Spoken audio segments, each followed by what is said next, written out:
right, great. I'll start and then I'll shut up. Good morning, everybody, and welcome to another workshop sponsored by PRIMA. And again, PRIMA is a program that Ben Franklin created to work with life science companies and help them provide access to resources that they need to help grow their companies. And as part of our commitment to the community, we are doing these workshops, and we are really happy and proud to have Stradley as one of our sponsors, but also to bring the expertise of the Stradley team, in this case, Patrick Kelly, to talk about investor due diligence and IP. And Patrick, I want to thank you for your time this morning and continued commitment to PRIMA. And I will stop there. Shri, anything you want to add? And then we'll turn it over to Patrick. By the way, we are recording this, correct? Yes. And the slides will be made available? Patrick? Yeah, we have them loaded. Great. All right, thank you. I will go on mute. All right, thank you. Everybody can applaud now. Good morning. Thank you for joining us. Today, I'm going to go over some issues in IP that relate to due diligence.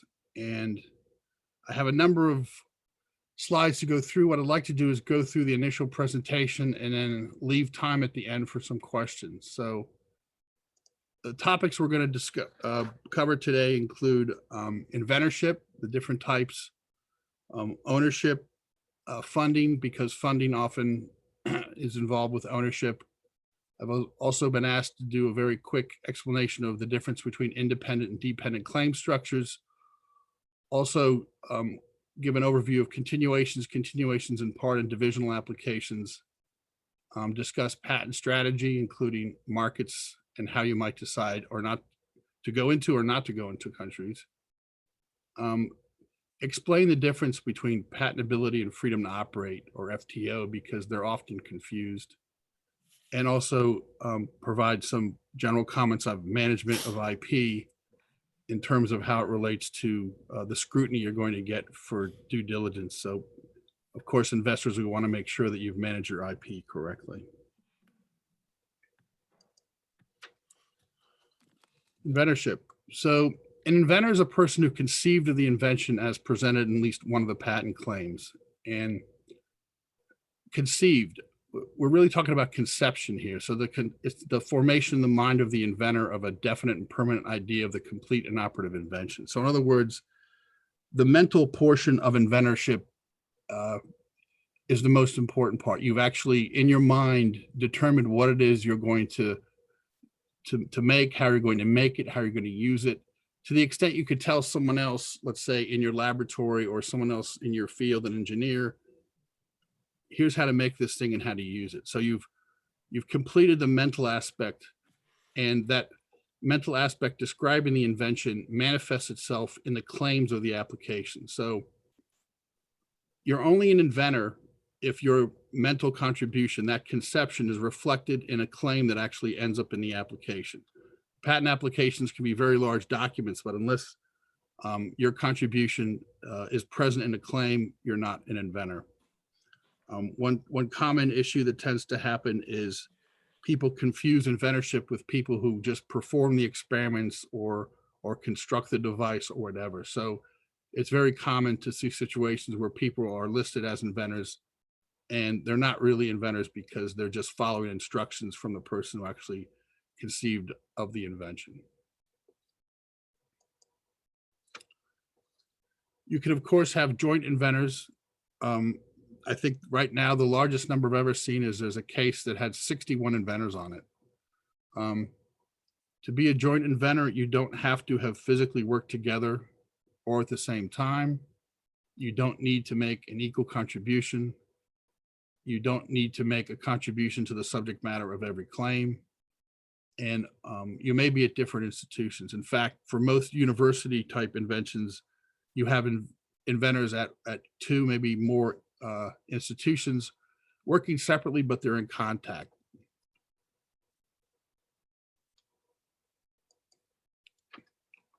Why is this important in due diligence? It's important because when the diligence team comes to look at your patent estate, one of the things they're going to be concerned about is if there's correct inventorship. If there's incorrect inventorship, a patent can be invalid. And so they're going to look at the patent applications and make sure, to the extent they can determine it based on their investigation and their discussions with you, that you've identified the correct inventors. And again, inventorship really should be a determination made by your patent counsel. It's politically astute to let your patent counsel determine who's the inventor, because inventorship disputes within a university or a company can raise a lot of issues. And it's best to let the patent counsel take the heat, so to speak. They do the determination, they explain how inventorship is determined, and they work with the inventors to come to a resolution as who actually is an inventor. And that prevents you from having to deal potentially with a lot of heavy political issues going forward in your university or in your company. There are a variety of common inventorship problems that tend to happen all the time. There are inventor fights where a listed inventor, perhaps he's the head of the department or whatever, didn't contribute to the invention as it's claimed, and he perhaps was used to the standards used in scientific papers. So in a scientific paper, you might be listed as an author, but a patent is a legal document. There's a different criteria. So you tend to see fights where people are kind of applying a scientific paper authorship type view as to whether or not they should be listed as an inventor, and they're different analysis. Also, there could be situations where somebody's left off a patent, or more commonly what happens is they're left off, they weren't really paying attention, then the patent is issues and maybe it starts to make some money, and then people show up and say, hey, I was an inventor on that. So again, these are things you tend to see commonly, and they need to be addressed by your patent counsel at the beginning, so they're not going to be bigger issues later. The reason we care so much about inventorship is it's directly tied to ownership. So the reason people that doing the due diligence want to make sure inventorship is right is not only because if you falsify inventorship, like you intentionally leave somebody off, you can invalidate the patent, but also because in the United States, an inventor has rights to the patent. So each individual inventor has rights to the entire patent. So each co-inventor has an undivided interest in the entire patent. What does that mean? That means if I have a case with, say, 51 claims, and I, Pat Kelly, am the inventor on claim 51, that's why I'm included as an inventor, I'm on one claim, and didn't have anything to do with the other 50 claims per se, I still have the ability to license the entire patent to somebody if I so desire. I have rights in the entire case. So one of the reasons that inventorship is so important is that if you imagine a number of different inventors, each having the right to license the patent on their own, this can make it very difficult to do deals. In fact, most places try to have an agreement in place at the beginning where there's an agreement as to establishing some sort of common ownership. So most often when you're working for a university or a company, when you're hired, you sign an agreement as part of your employment agreement that says you hereby assign your rights to any inventions. So as you go forward in your employment, any inventions you have belong to the company, they're assigned. But then also at the time of invention, when you actually file an application, the attorney should make sure that you sign an assignment right then and there that says, I, Pat Kelly, hereby assign my rights to application in 1, 2, 3, 4, titled XYZ, so that there's an existing assignment right there for that particular application. Also, it's good practice to immediately file it with the U.S. Patent Office. So again, the reason we care so much about inventorship is because it's also tied to ownership.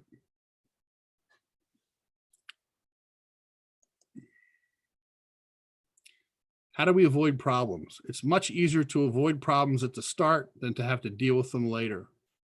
So basically, make sure that your employment agreements assign any and all IP relating to the business.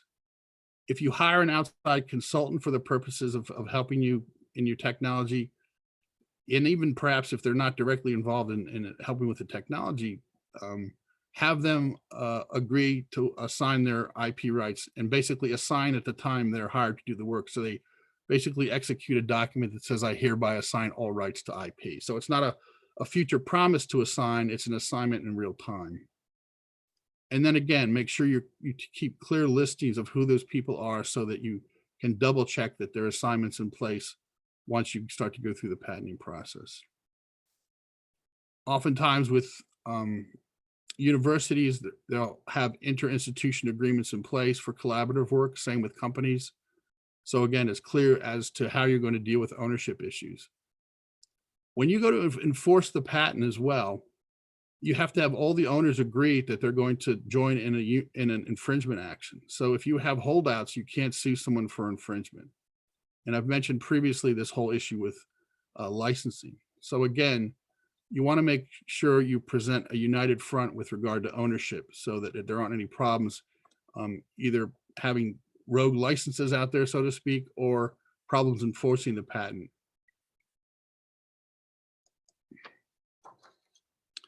Another issue that tends to sneak in that you need to be aware of, and it's very common in biotech, is somebody loans you with a reagent. So it could be a chemical compound. Oftentimes it's a cell line or an expression system. And you'll often see situations where universities will loan each other reagents, and the tech transfer office at that university may say, you know, here's an agreement whereby we're providing you with this cell line, but there are strings attached. They might be a first option on a license, or you just need to be aware of any strings that are attached when someone provides you with a reagent. The hazard is somebody takes that chemical compound, or let's just, for this example, let's say a cell line. They use it in the patent, and it turns out to be an integral part of practicing the invention, and no one paid attention to the strings that were attached. So it's a good idea to have those things identified. And also, you'd be surprised how often there's a problem in finding the agreements, even if they exist. So there's a central repository that you can go to and check the agreements and what they are as to the use of the reagents. Oftentimes, you know, the scientists will give each other a cell line, they'll put it in the freezer, and they'll forget about anybody having any rights to it. They pluck it out of the freezer because they know it can do what they need to do in a given invention. And next thing you know, you're getting a phone call saying, hey, I see you used our cell line in this new patent of yours that issued. What about our rights? So it's really an issue of good record keeping. So it's a good idea to really have in place a record keeping system so you're aware if this is a potential issue. Another common issue is inventor prior obligations. In certain areas of technology, there tend to be a very small number of people that have great expertise in a given area. So let's say across the street is a competitor that's in your technology space, and they have a really good scientist. And you approach him and he agrees to come over to your company. The issue is whether or not he may have arrived at your company and eureka, he has an invention, but that invention really was something that he conceived of when he was working for the company across the street. So arguably the rights to the invention belong to his previous company. So just make yourself aware of your potential to bring in this sort of contamination, this type of scenario where you bring in someone who has pre-existing obligations and comes into your company with inventions that were made at their prior employer.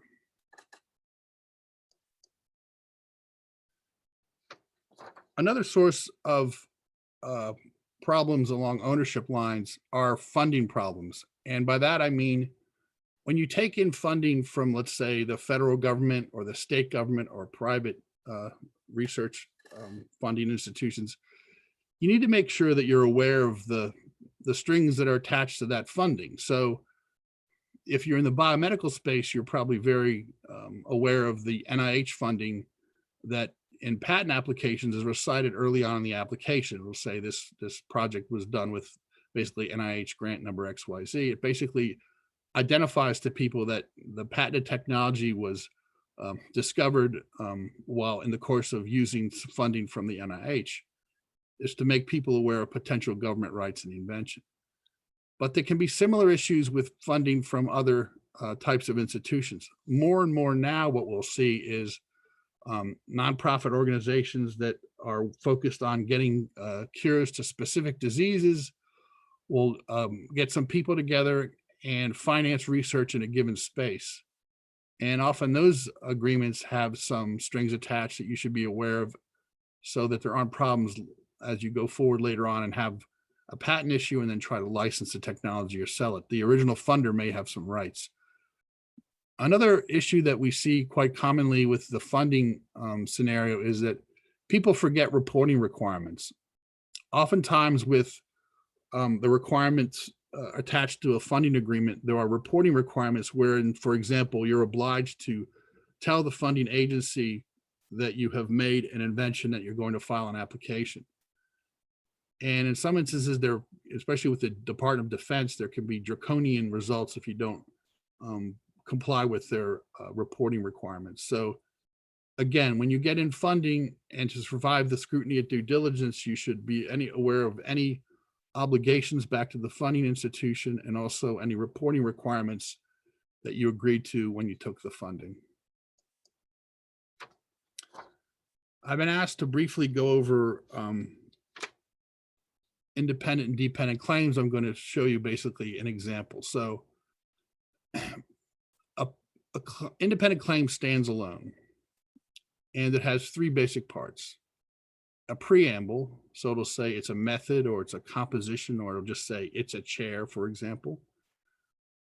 It'll have a transitional phrase such as comprising, consisting of, or consisting essentially of. Comprising is what's called open language. The claim can include other elements. Consisting of is considered what's called closed claiming language. So if an infringer comes along, basically what they're going to look at is the claim and see if they don't have additional elements beyond what is claimed, it's not infringement. So consisting of means it's closed. The claim is describing everything that needs to be present. If there's additional things present, it's not so much of an issue. Consisting essentially of means there may be additional elements, but they don't change the fundamental properties of the thing that's being claimed. And then finally, the body. So an example, it's a stool for milking a cow, perhaps. So it'll say a stool comprising, so here's my preamble, and here's my transitional language, comprising. So it's going to allow you other things to be present and still infringe the claim. So it's open language. It's not closed language. A seat and three legs. The seat has a top and a bottom surface. The legs have a top and a bottom end. The top ends of the legs are attached to the bottom surface of the seat. So there we have it. An example of a dependent claim is claim 2. So it has all the limitations of claim 1, but I'm now going to add additional elements. In this case, I'm adding a fourth leg. So I now add a fourth leg to the stool. It's now a four-legged stool. Claim 3. Claim 3 is a dependent claim. It depends back on claim 2. So now we're now talking about a four-legged stool, but now I've added a backrest. There are also claims that are called multiple dependent claims because they depend on more than one claim. So claim 4 is a stool of claim 1 or 2, wherein the stool is made of wood. And then finally, there's a type of claim you'll see, most likely you'll see it in a chemical context. It's a Marcouche group. And that's because it'll recite the stool like in claim 5, but then it says it's made of a material selected from the group consisting of. So if you see the selected from the group consisting of, it's commonly used in chemical claims. It's a Marcouche group. And what it does is just lists out the compounds that can be used in making of the invention, in this case, wood, plastic, and steel. Why do we care about claims at all? We care about them because when someone comes in to do due diligence, they're going to look at your provisional applications, your regular applications, and the various other types of applications, such as the continuations in parts, and divisionals I'm going to discuss. And they're going to see which claims have issued and which claims are pending. And they're going to want to make sure that the claims cover the invention. The concern is whether or not you have claims in your cases that are either too narrow or too broad. So the first order of business for the due diligence team is to look and see if your claims cover what it is you're selling. Keep in mind, ideally you're selling a product and you want to be able to sue people that copy that product and sell it themselves. In other words, infringers. So you want to make sure in the first instance that your patent claims cover what it is you're selling. But you want to avoid claims that are too narrow and may not cover what you're selling, or they're so narrow it's hard for them to include potential competitors and are easy for competitors to work around. So the idea is to have this kind of perfect balance of claim language that covers what you're doing, but also prevents others from coming in and copying it with a very simple copy that doesn't infringe. Another concern is if a claim is too broad. That's typically a situation where you've claimed very broadly and you've accidentally included items that are already known in the science or the art. So you've included prior art in your claim scope, which means the patent is more likely to be invalidated.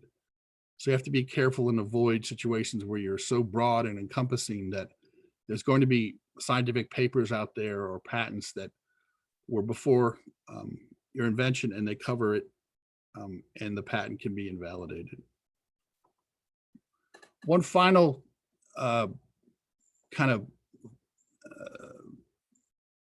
point to keep in mind that often isn't thought about but is important is you want to make sure the claim language isn't such that it's very difficult to prove infringement. And by that, I mean, if the claim recites all types of scientific limitations or engineering limitations that require extensive experimentation to prove, it's going to be hard to enforce your patent because you're going to have to prove these limitations. So physical properties, chemical properties, et cetera, that require laboratory experiments to prove make things difficult for you. If it's a simple situation where, as in our milk stool, I can look at it and say it infringes or not, that's kind of the best situation where you can simply look at something and say, yeah, it infringes. But if they're all kind of recitations that require extensive experimentation to prove, it's going to be more difficult to enforce your patent. So keep that in mind as well. The danger oftentimes is people are so happy to get claims allowed, they're not really thinking as much as they perhaps should about whether these are actually good claims to cover what I'm selling so I can sue infringers. So as I just mentioned, when the folks come in to do the due diligence and look at your patent estate, they're going to look at primarily probably provisional cases, regularly filed applications, and then these are the three most common other types of applications that'll be in a family. A continuation application, which is a new application that continues your original application. It has the same disclosure, but you're now claiming some other aspect of the invention you didn't claim before. A continuation in part, which is very common in biomedical sciences, where after you file an application, the scientist continues to do more research and decides to add new aspects of things they want to claim. They decide, hey, there's additional subject matter here that's very close to what I originally came up with, but it's not identical. So you add it into the application. So the application has so-called new matter and the original matter. That's a continuation in part. And then also divisional. So let's say you come up with some new, really effective topical antibiotic, and you also have a device that's used to apply this topical antibiotic. Examiner will probably look at the case and say, look, this is two separate inventions. And the examiner will issue what's called a restriction requirement that restricts his examination to one of the various groups of claims he's identified as pertaining to one invention. So he may decide, look, the mechanical device that you use to apply this topical antibiotic, that's a separate invention. If you want, you can file what's called a divisional application and pursue those claims in that case while I examine the claims directed to the topical antibiotic. So those are your most common application types in a family. when folks come in to do the due diligence, they're also going to want to see what are your potential international rights, whether you have them or you are still in a position to go after them. Filing a foreign is very expensive. So one thing you should consider early on is whether or not you want to hold your company yourself, or you're interested in maybe selling it to, say, a big pharma. If it's a big pharma, they may be worldwide, so they want to have worldwide rights.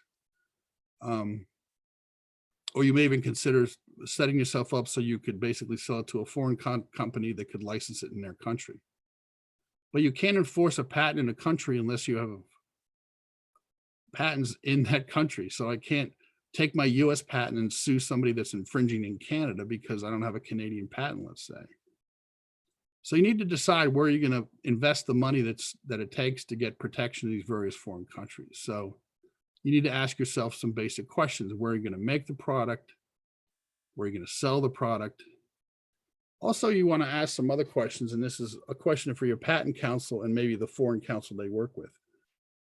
Certain countries have different laws about what you can patent and what you can protect, and also what happens if you sue in those countries. Some countries don't have patent courts, or they have patent courts, but the remedy that's provided is not worth the lawsuit. So you need to kind of have an understanding of not only where you want to pursue these things, but what happens in those countries if you have to assert the patent, and even what happens if you win or lose in those countries.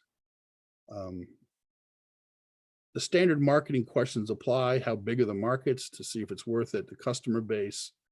If it's a biomedical invention, especially drugs, who's paying for it? What's the competition? So it's your typical analysis as to whether it's not to pursue something in a foreign country, but it's something you have to address relatively early because the cost in filing these countries can be high.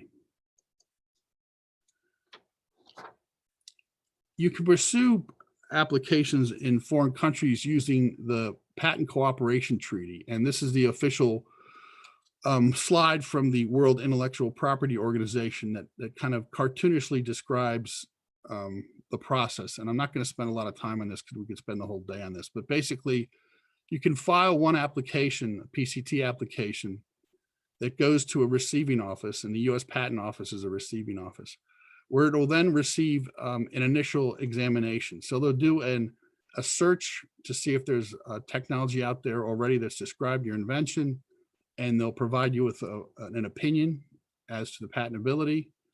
And those things are then forwarded to the various foreign designated offices for the countries you're interested in. And if you want to, you can pursue those eventually to the point of getting patents. There's no international patent. You're going to have to get patents in individual countries, but this process can save you a lot of time and money because very early on, relatively speaking, you'll have a sense of whether or not the various examination bureaus think that you have patentable subject matter. In certain cases, the foreign patent offices give sometimes enormous deference to the search and the opinion that's issued from the international authority. So it's financially a very good way to approach foreign filing versus just filing directly in foreign countries. Where do you want to go? Obviously, the United States. Most people file in the EPO. So there's the EPO is the European Patent Office. So you file an application in the European Patent Office. They do an examination, and then you can pursue issued patents in the various European countries. Obviously, Europe is obviously a very good market. The EPO is very professional. It's a good place to again, take advantage of some of this consolidated examination. China, Japan, India, all good markets. Again, there's some, issues potentially with the various countries. Japanese patents, for example, take a long time to issue. They're very expensive with translations, but they're given enormous deference. People believe that if Japan issued the case, it's a very strong patent. South Korea has an exploding biotech market. Brazil, Russia, Mexico, Canada, Australia, South Africa, all places that are typically pursued. But it's a question for you. What makes the most sense in terms of exploitation of the patent and your finances to determine where to pursue protection. When people come in and do their due diligence assessment, they'll often ask if you had a freedom to operate study done. And freedom to operate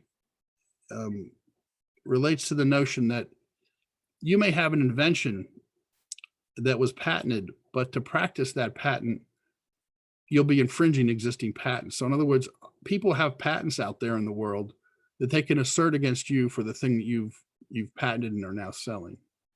So what happens is you do a patent search to see if there are patents or applications out there that you may possibly be infringing when you sell your product.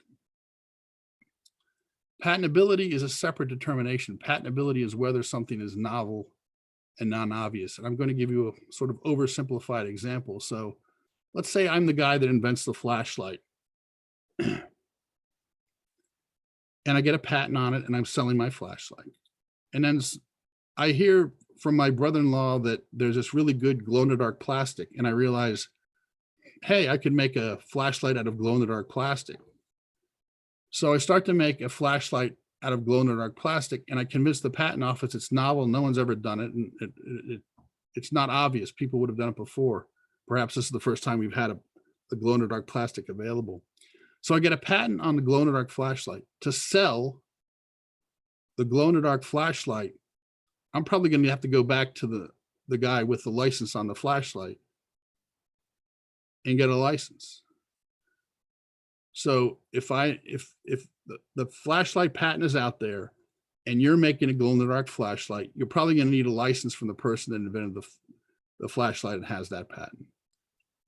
And this process will continue, that you can have a glow-in-the-dark rechargeable flashlight, again, that could be patentable, but then they may have to get a license from the guy that invented glow-in-the-dark flashlights and the flashlight. So there could be what's called royalty stacking, where you have to get a number of licenses to practice your invention.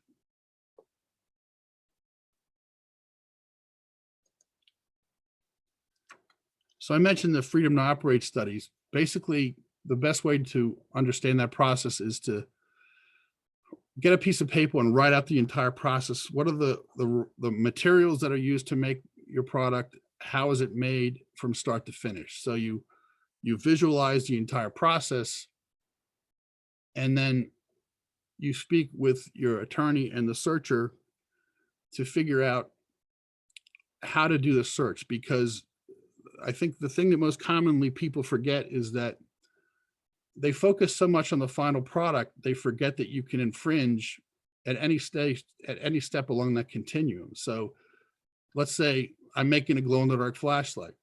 Well, does somebody owe a patent to the plastic? Am I infringing the material patents that are out there? Or maybe I have the machine I use stamps out the plastic and someone has a patent of that machine, or that approach of making that machine. Am I infringing any existing manufacturing patents? So the idea is to see along the entire steps of manufacturing your product, anywhere in that, are you infringing existing patents?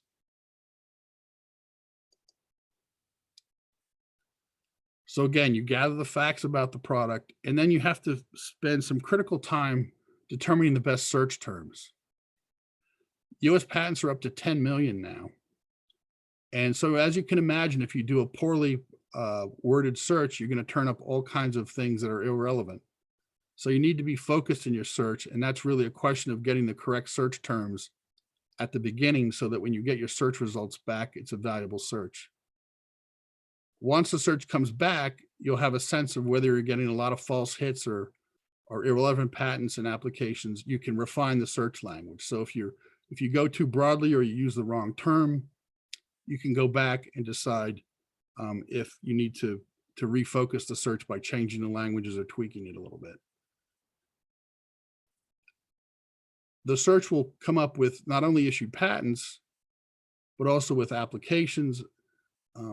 Applications haven't not yet issued, so they can't sue you because they haven't issued the case yet per se, but you need to check and determine the best way to have some kind of ongoing monitoring for those pending applications. But it's sometimes difficult because you don't know what's finally going to issue as a claim. And then like any other business, you just need to put together a strategic plan based on the search results. You may decide, I may have to get licensees from these people. You may decide for other instances, you may be able to or want to invalidate the patents. When the due diligence team comes in, they also want to have a discussion about how you view your patent estate. So let's say you have multiple patents. Some of them may be very important. Some may be even to what's called a platform technology. So you can imagine, years and years ago when the Inventor was first patented, all the incredible uses that have come downstream from the invention of the laser. We have examples now with PCR and in CRISPR where, initial patents are filed and issued, but then an enormous amount of further uses are identified. So you should ask if it's a platform technology or if it's more of a technical lead.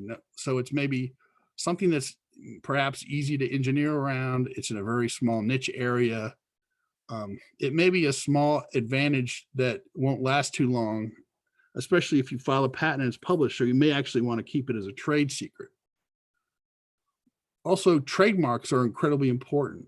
When you think of your IP, you should consider also trademarks and copyrights, but trademarks in particular can build enormous market strength. So don't ignore the possibility of building value with your trademarks. With some IP, it's also possible that it might be an invention that leads to an industry standard. So you patent a technology, but that technology becomes the basis for, like say, standards in the communications industry or the chip industry. You want to make sure that you've determined whether or not there's a possibility for that. And when the due diligence folks come in to do this review of your IP, they're going to want to look at the claims, as I mentioned, to see the extent of the coverage and also the duration of the coverage. So how long would the prospective applications last, and how long do the patents last in terms of patent coverage? Also, within patents, there's the potential for patent term extension. The patent office, because of delays in the patent office, will grant you back patent term because they took too long to do certain things. But also there are instances where, due to FDA review, extensions of time are available as well. So you need to make sure you've got clear dates for how long the patents will last and when they're going to expire. One suggestion I have to help yourself and the people reviewing your technology is, to extent you can, try and classify your IP into core technology that's really the essence of what your business is. And also two other groups, a group B that's maybe less important, that is, you're using it in your technology perhaps, or you expect to use it in the future for future products. And then finally, a category, it's a group C. It's not really something you're going to use anytime in the near future or perhaps ever, but it might be useful to somebody else. It's kind of like having a trading card. So if you need to do licensing deals, you say, well, I'm not using this, but this might be helpful for your technology. So try and get a sense of the value of the different elements of your estate, so you know, one thing, where to spend money when you're investing in, say, foreign protection or enforcement. But also, really to have the ability to decide what it is you can give up easily that may suit your business purposes in terms of exchange or licensing.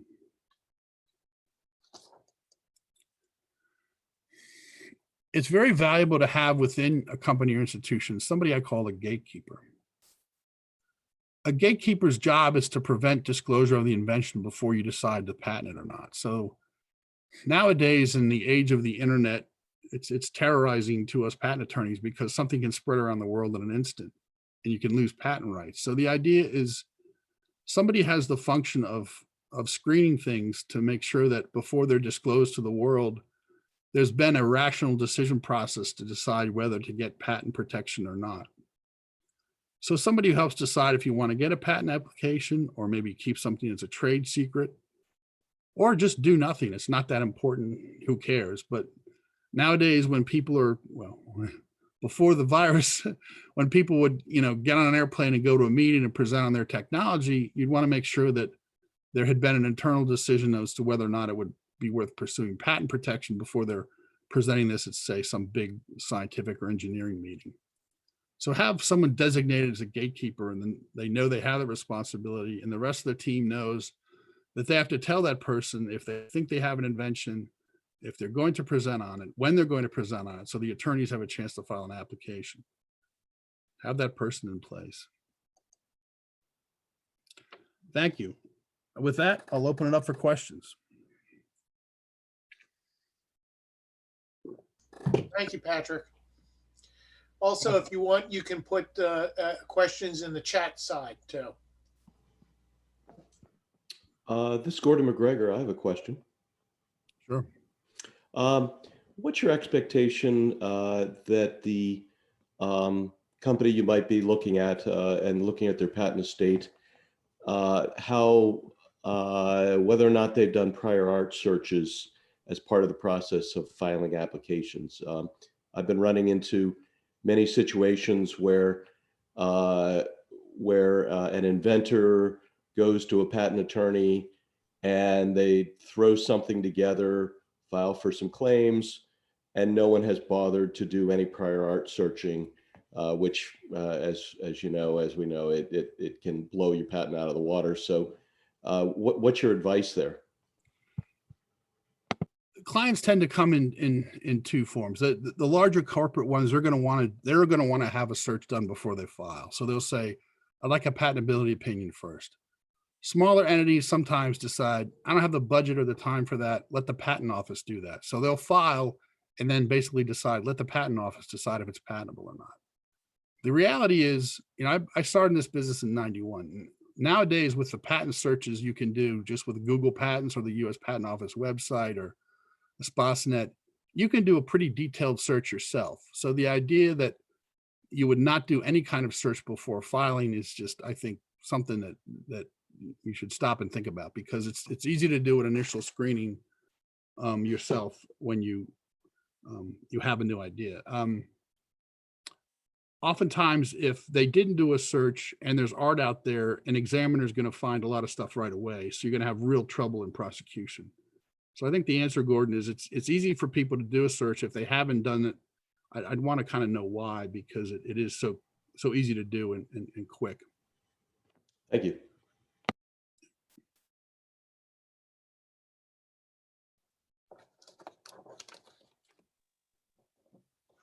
So Pat, I'm looking at the chat here. So Matt has a question. What work can we do before engaging a firm to make the process as efficient as possible? The most important thing you can do is buy a book called Patent It Yourself. There's a book called Patent It Yourself written about 20 years ago by an attorney, David Pressman. And it's sold by Nolo Self-Help Press, which in fact, I think they're having a sale this weekend. I got a notice in my email, but I bought that book when I was studying for the patent bar, because the patent bar is a hideous, gruesome exam with a low pass rate among people that already have degrees in science and engineering. And part of the reason is the law is so complicated. But this guy, Pressman, wrote a book. It's now like its 20th edition. I think the latest edition came out in October of this past year. And it really does a good job of setting forth. It's like a $40 book. Amazon has it.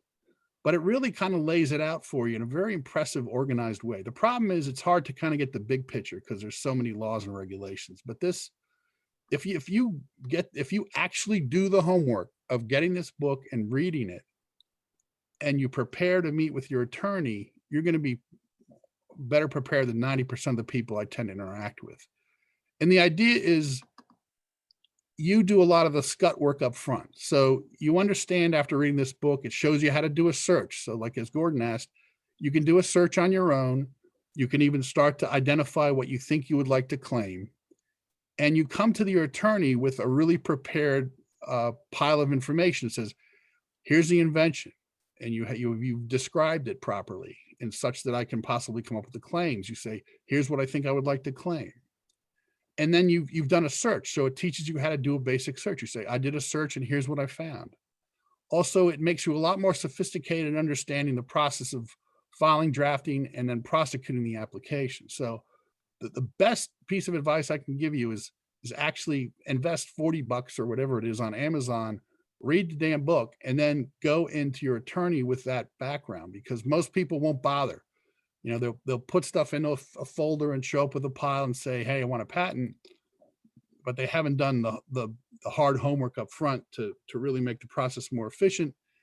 And also, when you read a book like this, you'll work, I think, better with your patent counsel, because there'll be a vocabulary there. You'll be able to have a very efficient discussion, and you'll understand the process so much better. So you're not paying the attorney to kind of educate you as much as he would have to otherwise. And next question we have is from Ira, asking about when do the maintenance fees start on US patents? You can go to the US Patent Office website, and it provides you with all the deadlines on maintenance fees. So my advice is go to the current MPEP or the US Patent Office website, and it identifies when the maintenance fees are due. And in fact, for a given patent, it'll tell you exactly when they're due. You can also pay those maintenance fees in advance, and sometimes it's best to just docket that information. So what I would do is at the periods when the maintenance fees are due, just have it docketed, so a docket clerk at your company or your firm can say, we're due for this maintenance fee, and you can pay it on time or advance. But the idea is to have it on a calendar. One of the things people do when they do due diligence is they go ahead and they check to see if all the maintenance fees have been paid.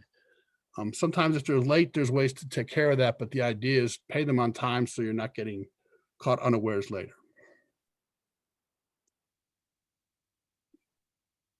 The next question is from Charles. Would you please give more info on trade secrets as they relate to patents and trademarks?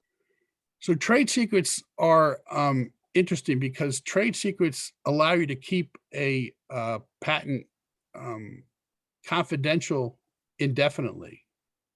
So, for example, you know, the formula for Coca-Cola is a trade secret. The ingredients used in Kentucky Fried Chickens are a trade secret.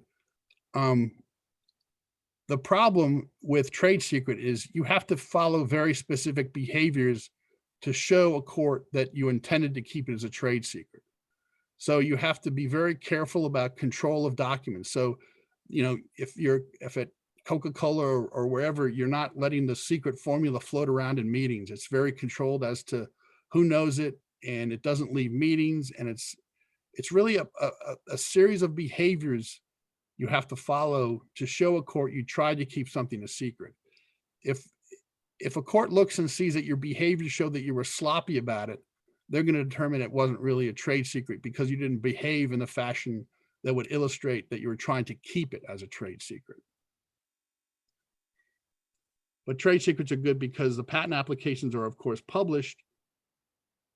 And what you want to do is have the material perhaps kept as long as possible a secret, especially now because the technology and things like mass specs and stuff is so advanced now that it's possible to identify chemical compounds in incredibly small trace amounts, et cetera. So if you want to keep something secret, you really need to have a protocol in place. And you should also assess, one of the things you should do is ask yourself, can I really keep this as a trade secret? Is it perhaps a process I use to make something versus the ingredients? Because the ingredients may be detectable using the incredible, you know, power of mass specs and other machines now. And the question becomes, is this something I can keep as a secret versus having at least the patent coverage for a few years if I go the patent route? So Joseph has a question around freedom to operate versus prior art, which you already discussed. Joseph, we will keep this recording on the website, and then we can come back to this later if we have some time. Next question is from Skelly. Can you talk more about products that are built on other products? Yeah, it's very common for someone to have an initial invention and then other products are built on that invention. So for example, for PCR, you know, you had the initial patent by Carey Mullis, and then there are so many technologies now that came out after that use PCR as part of the process. So again, the challenge is to convince an examiner that you're using an existing technology, but using it in a novel and not obvious way. So really what you have to think about is how is what I'm doing with this technology novel and not obvious in view of what's already been disclosed out there.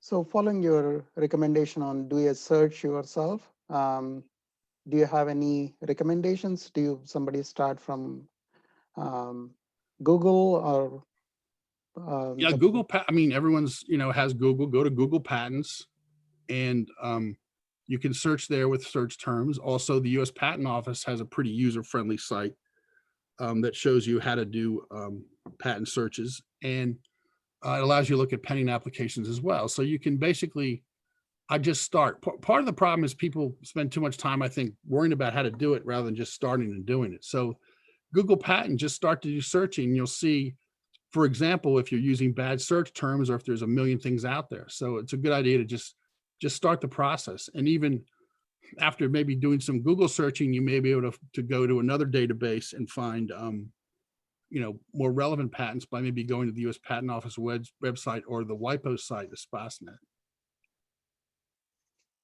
So John is requesting to put the link to the book you recommended. We will try to include it along with the recording.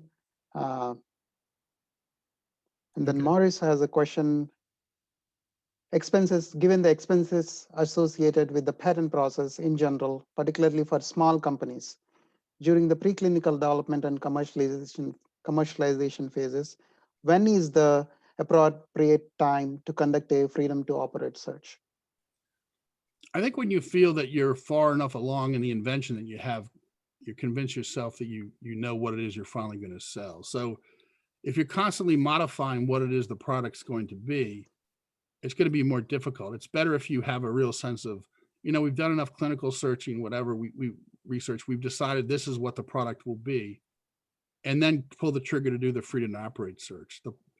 The freedom to operate search should also be seen as a snapshot in time, because you may still be adjusting the product and it may change. So you may want to change the search terms, for example, as you tweak and modify the product. So Ben has a question. If you are using existing technology, do you need to license it from the owner? If you're using existing technology that's covered by a patent, you need to look into that. If you buy, like when I buy the flashlight, let's say I buy a flashlight. Obviously, I'm done. I don't have to pay anybody for using a flashlight I bought. But if I'm making flashlights that are covered by a patent claim, that's a separate issue from buying a product from the patent holder. So that's the question you ask. Are you buying a final product so that it extinguishes the patent rights, or are you possibly doing it yourself, which would cause the patent rights to be triggered against you as under an infringement assertion? So the next question is, what is the best way to monitor for possible infringement in US or ex-US? The first thing you do is you could set up a search to identify who potential infringers are. So you probably know the people in your space, identify them, and then set up some type of an alert system on your computer. So whenever, let's say I have a company X that I know is in that space, I can set up an alert on the computer. So when they have a press release that says, hey, new technology, whatever, you'll know that there's something you should look into to see if that new technology is covering what you have patent coverage on. The other thing too is companies have SEC filings. So they'll do an SEC filing that discusses what they're doing now and what they plan to do in the future. So you might want to just take a look occasionally at the SEC filings to see if they have plans to go into a given area and exploit a technology. So there are a variety of ways to do it. Ben has a follow-up question. If you are using an existing as a basis of your technology, do you need to license? Well, if you're infringing it, yes. I mean, if I'm taking, there's a patent that's out there and it covers how to make something, and I'm making that thing on my own, not buying it from the guy who has the patent, you need to determine whether or not there's a potential for patent infringement.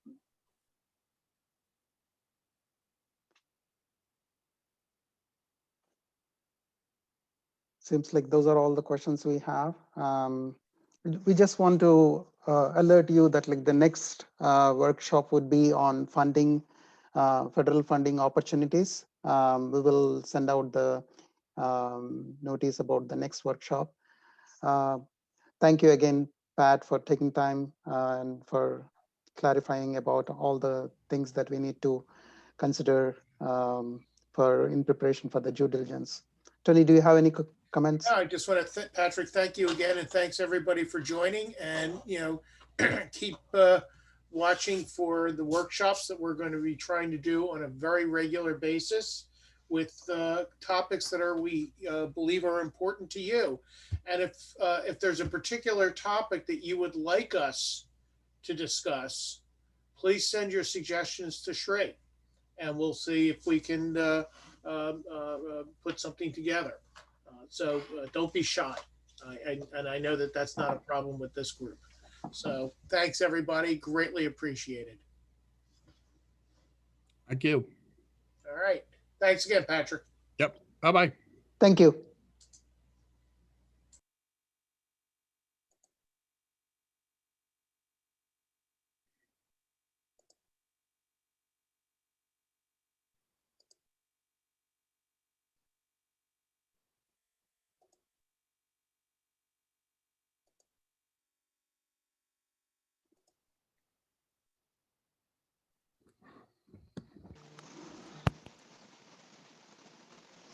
Hi, Tony.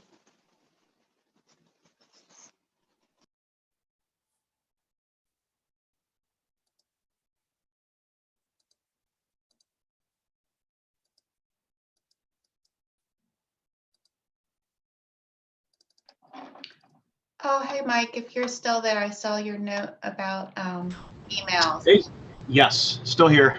Yeah, so I'll check in. I'm not sure. I mean, we do send them to all the Ben companies, so maybe it's something you unsubscribe from at some point. No. So so this goes to my CEO and the CTO, and they forwarded this to me. And I'm the research lead at a company that Ben invested in twice now. So, yeah. So I just this was super useful, and we have like a long list of things that we just need a patent. Not a lot of employees. So yeah, so I saw your website, and then I couldn't find a link. Like I went to sep.benfranklin.org, and then I couldn't find like a register for a newsletter link anywhere. Oh, yeah, I'm on the website and I'm at the bottom, but on my browser, the sign up button doesn't work. But if you scroll to the bottom, maybe it works on yours if you're at a computer. I am. Then sign up for a newsletter, like on the black and white bridge image toward the bottom.